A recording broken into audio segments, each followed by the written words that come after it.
In D&D, it's inevitable that you are going to get injured at some point. That barbarian who goes charging in, and then that goblin gets that lucky swing, and they get hit pretty hard.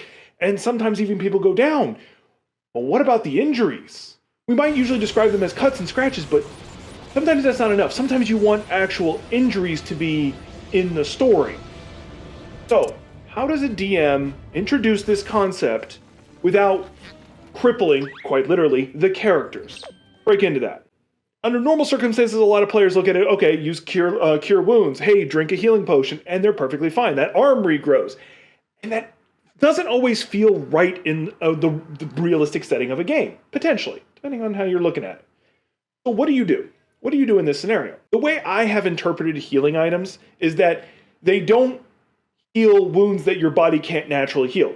Example, if I have a bunch of gashes on my skin, broken arm, healing potion, it'll start the process if not finish it. All right, there you go. That's what it's for. Cure light wounds, there you go. But what if I got my arm cut off? No, that's not going to heal it back.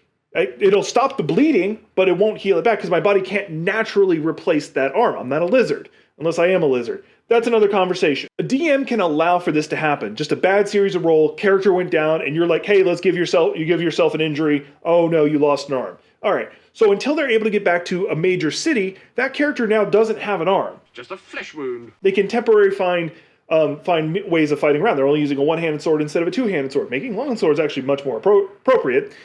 While additionally, they could eventually get a prosthetic in the meantime, a dwarven-made prosthetic that shoots lasers or something. I don't know. You're the DM. You figure that out and have fun with it.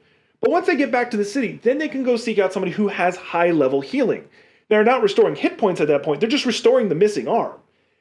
And that's kind of how you can work with it. You can give a reason why you have the necromancer who has just this prosthetic of a bone arm that he uses. Stuff like that. It allows for more creativity. And I think that's a lot of fun to have in there.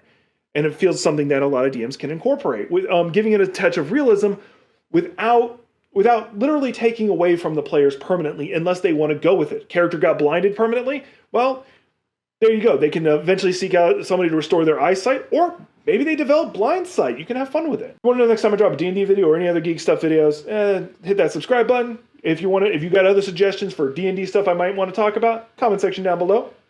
I'll see you on the next one.